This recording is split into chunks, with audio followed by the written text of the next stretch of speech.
Hey guys, in this video we're going to be breaking down the knockdown between Shakur Stevenson and Oscar Valdez in round 6, how we got there, and why this fight was so easy for Shakur Stevenson. Now, there were a lot of things kind of going on in this fight. Number one, Oscar Valdez doesn't control the space with feints and probes, with control with his hands. He kind of just moves into these positions in his high guard and then kind of hopes to be in the correct position when he gets attacked. As we're going to see here, as he gets a little bit to the front foot here, he's got his kind of high guard up, he's got his hands tightly closed together, and the jab comes when he's mostly on the front foot, and it allows him to kind of sneak a body shot off on Stevenson here. Now, as the fight progresses, again, still early in round 1, Stevenson's going to be timing him and waiting for him to try to get to that position and then control that position. But he doesn't have to do it with the punch like he was doing earlier. He can just do it with a little bit of control, a little bit of feinting here, and give Oscar Valdez multiple different types of control from a similar position. Oscar Valdez is not going to have the same amount of success countering a feint as he will a punch, okay? A very, very important idea, obviously. As Valdez winds up trying to attack one of those lead hand controls here, follow it back like he did before, and land a body shot, he kind of falls off balance, okay? This is going to be very, very, very important for the next sequence. But again, Oscar Valdez trying to make it here to the front foot and trying to control the space now as with his rear hand. Not really using his left hand, not really using his jab, not really stepping with it, but finding an opening when he uses his right hand to throw it to the head and control and push Stevenson off of his line. Again, though, waiting until he gets to the front foot to kind of set his trap.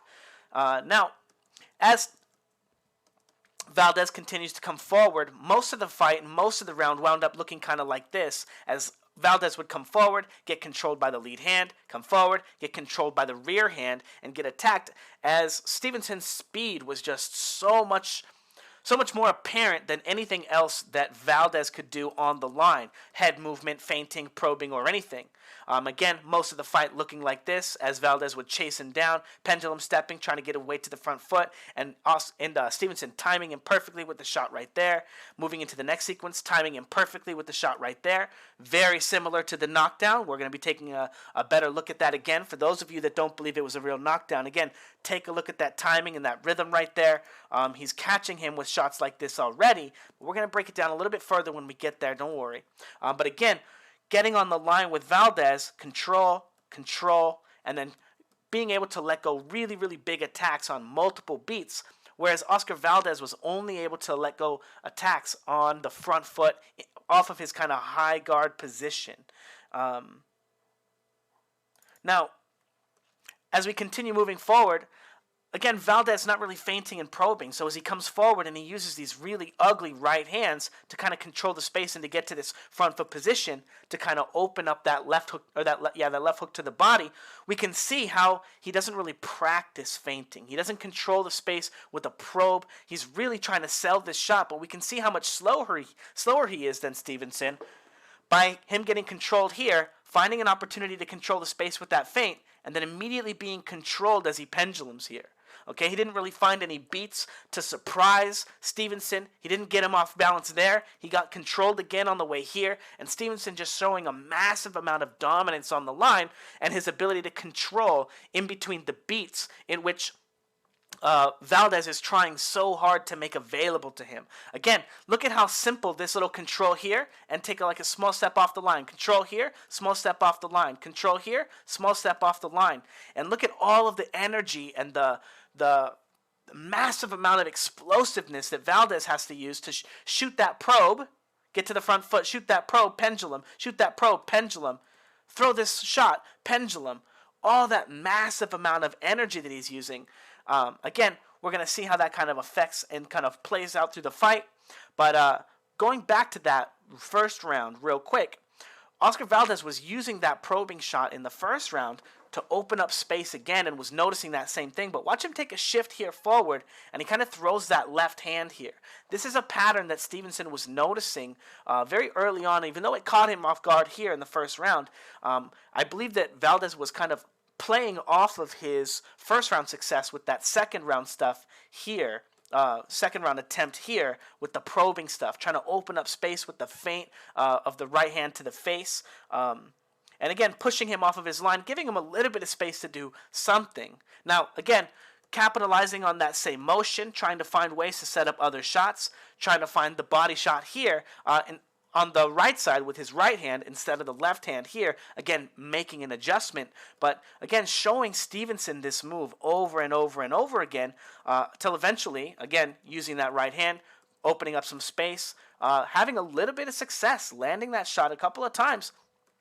But again, in lieu of his ability to control the space with the jab. Now, while I am highlighting some of those little moments of what's going on with the feinting and the probing with the right hand of Valdez, most of the fight looked like Stevenson probing with that jab and just pounding on Stevenson, catching him with the right uppercut, catching him with the straight right hand on the line, and just very, very simple control work. And then here we have him coming forward with that right hand again, getting controlled again, and then kind of exploding out with this left hand. Now, pay attention to how similar this sequence looks at the beginning of round 5 as the one at round 6. Again, Stevenson showing he has perfect control in between every beat of these moves, and for the most part, mostly safe. I do think he gets tagged by those body shots, but he is going to start making some adjustments in the 5th round here as he controls him.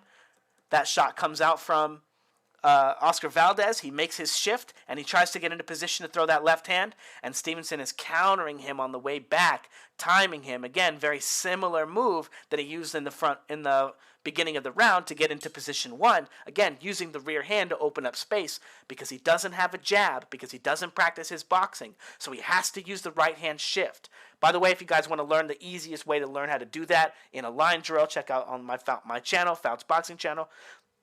Fouts Boxing Theory, the Dmitry Pirog shift, check it out. It's a 1-minute video. It'll teach you how to shift, how to get into the correct position, and make sure you're always on the correct side of the line so you're not getting knocked out.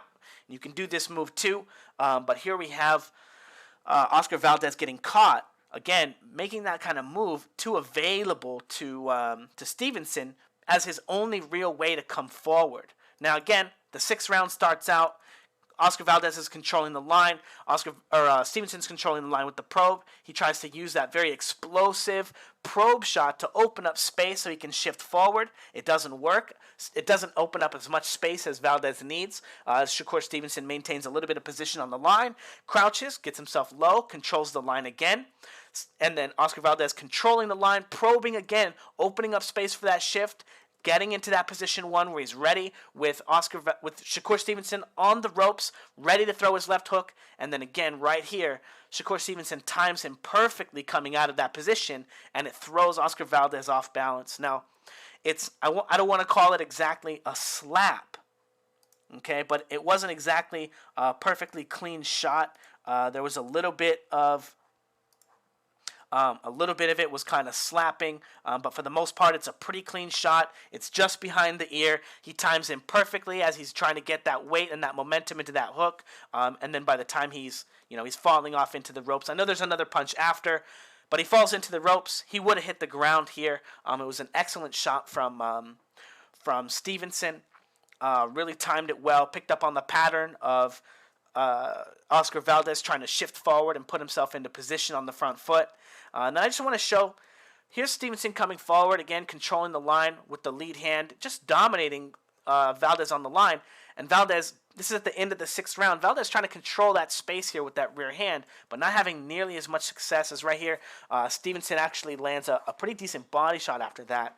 Now, the rest of the fight gets kind of weird, as instead of punching Valdez in the face when Valdez moves to the front foot, instead of punching him in the face with the jab, he just kind of pushes him with it and tries to kind of overexert the amount of physical control he's allowed to put on the line instead of punching.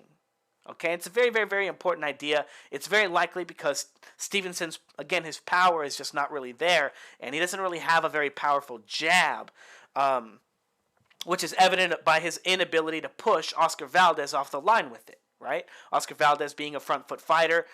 This should have been a very similar fight to Ugas versus Spence, as, let's say, Oscar Valdez playing the part of Ugas, being a front foot fighter who has no back foot position. If Spence winds up being able to come forward against him, Ugas has no choice but to be knocked out, or knock his opponent out because he can't safely get off of the front foot to stop from taking any damage. Oscar Valdez very similarly here. However, Stevenson not actually putting any of that damage on him. Preferring to annihilate Valdez in timing, right? Catching him with punches, quick, sharp shots, rather than adding power to those shots and continuing to push Valdez into more compromised positions, which allow him to land more powerful shots. So anyway, it was the kind of fight that you're like, finally it happened. It probably played out exactly how everyone thought it was going to. Stevenson by decision. We saw that again, even though he's the much bigger fighter, Oscar Valdez looked small. He didn't even just look small. He looked small for himself. So go VADA testing. I wonder if that means Canelo's going to be small too. But the ability for Valdez to get on the line and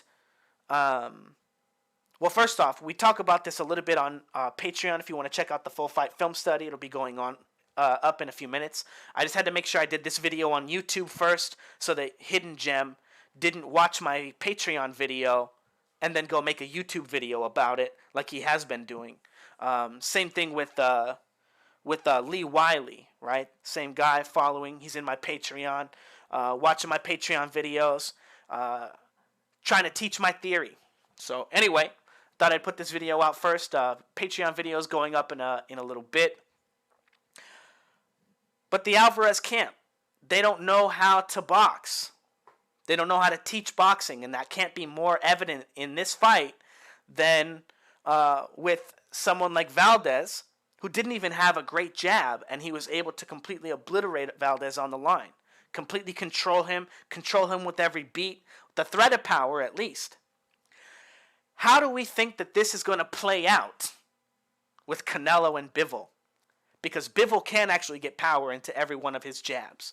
He can actually get power into each one of those little probes. You're not just going to just keep eating Bivol's jab over and over and over and over and over again. Or will Canelo do that? Anyway, it definitely sets the scene up for Canelo versus Bivol for sure. And I think maybe tomorrow we'll be doing a film study on Canelo versus Bivol. And it's going to be interesting. It's going to be some interesting stuff. So anyway, don't forget to like, comment, and subscribe before this video winds up in copyright hell. Because it's destined. However, all the terms and the keys and the art in this video belong to me. And yeah, all you copyright fakes, you can go fuck yourselves.